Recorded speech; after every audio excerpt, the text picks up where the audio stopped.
आज हम class 10th के 7 नंबर चैप्टर कोऑर्डिनेट ज्योमेट्री के फार्मूले के बारे में चर्चा करेंगे। लिखा है कि ये क्वाड्रेंट को 4 भागों में डिवाइड किया। एक कोई सरफेस है उसको क्वाड्रेंट में 4 क्वाड्रेंट में डिवाइड किया। पहले नंबर पे आया फर्स्ट क्वाड्रेंट जिसमें साइन प्लस प्लस के आएंगे।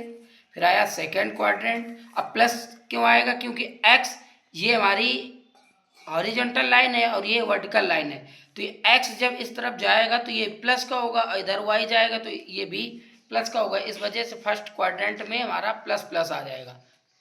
इस क्वाड्रेंट में ये आएगा माइनस और प्लस। फिर थर्ड में आएगा माइनस माइनस, क्योंकि ये एक्स है और ये वाई है तो ये माइनस माइनस हो गया। इसके बाद फोर्थ क्वाड्रेंट, इसमें आएगा ये प्लस का हुआ, ये माइनस का।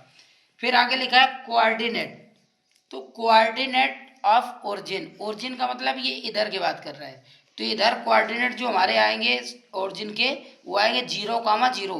तो पहले वाले को बोलते हैं एब्सिसा, फिर दूसरे वाले को बोलते हैं ordinate.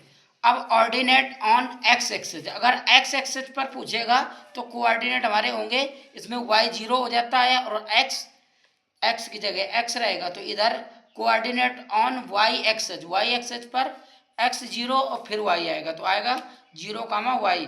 Equation of x axis, तो इसमें आएगा y बराबर 0। फिर आया इक्वेशन ऑफ y एक्सिस, तो इसमें x बराबर 0 आएगा।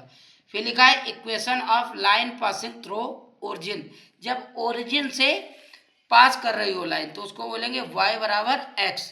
फिर आगे लिखा है general equation of line y, तो इसमें आएगा लाइन की y बराबर mx प्लस c।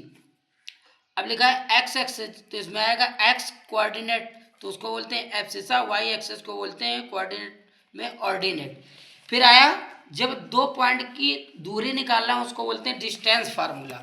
तो डिस्टेंस फार्मूला हमारा होता है रूट में क्या आएगा, ब्रैकेट में x2 माइनस x1 का whole square plus y2 minus y1 का होल स्क्वायर।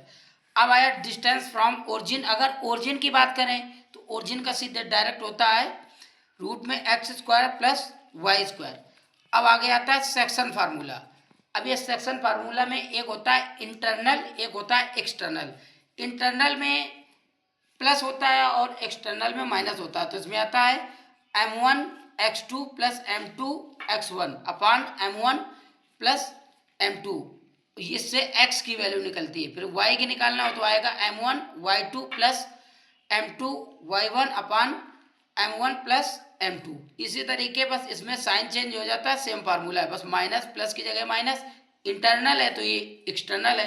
फिर लिखा मिड पॉइंट, अगर मिड पॉइंट फार्मूला एक होता है, मिड पॉइंट का मतलब अगर ये कोई लाइन ए बी दी गई है और ए बी के बाद इनके कोऑर्डिनेट दिए होंगे, इसके बाद सी पॉइंट का पूछ दे बीच में, तो इसका मतलब फिर आएगा x1 प्लस x2 अपान 2 और इसमें आएगा y1 प्लस y2 अपान 2, तो इससे निकल आएगा x और y बीच वाला। फिर आगे लिखा है एरिया ऑफ ट्राइंगल। ट्राइंगल का एरिया होता है 1/2 ब्रैकेट में x1, फिर छोटा ब्रैकेट में आएगा स्मॉल ब्रैकेट में y2 minus y3 plus x2, और फिर ब्रैकेट में आएगा y3 minus y1 plus x3, फिर y1 माइनस y3, फिर ब्रैकेट हम बंद कर देंगे। अब इसमें लिखा है इफ पॉइंट, अगर ये point x1 y1 x2 y2 और x3 और y3 आर कॉलनियर, इसको बोलते हैं कॉलनियर। अगर कॉलनियर होंगे जब ये इसकी वैल्यू 0 हो जाएगी। फिर आगे लिखा है सेंट्रॉइड ऑफ अ ट्राइंगल। अगर सेंट्रॉइड निकालना हो, सेंट्रॉइड क्या होता है कि जब कोई ट्राइंगल की 3 मीडियन तीनों एक साथ जहां पर मिलती है उसी को सेंट्रॉइड बोलते हैं। एक वर्टेक्स बी से हमने इस साइड पर हमने खींची मीडियन, एक ए से खींची, एक सी से खींचा, जहां पर ये तीनों मिल रहे हैं इसको हम बोलते हैं सेंट्रॉइड। इस मतलब इसके एक्स वाई कैसे निकालेंगे, तो x1 x2 और x3/3, इसके बाद कॉमा y1 y2 y3 अपान 3, इससे हमें सेंट्रॉइड निकाल लेते हैं। फिर आगे लिखा है सेंट्रॉइड जो मीडियन होता है, centroid divide the median into 2:1। मतलब जैसे हमने ये ट्राइंगल कोई बनाया अब इससे हमने ये एक मीडियन खींचा, तो मीडियन जब बीच में मिलते हैं तो ये 2:1 के रेशियो में डिवाइड होता है, ऊपर 2 नीचे 1। अब आगे लिखा है mid point of diagonal of parallelogram coincide each other, मतलब इसमें मिड पॉइंट ऑफ डायगोनल का जो मिड पॉइंट होता है पैरेललोग्राम का वो कोइंसाइड होता है। कोइंसाइड का मतलब होता है जो एक दूसरे के ऊपर चढ़ जाते हैं, उसको बोलते हैं। मतलब जैसे ये लाइन है, फिर इसके ऊपर हमने ये लाइन डाल दी।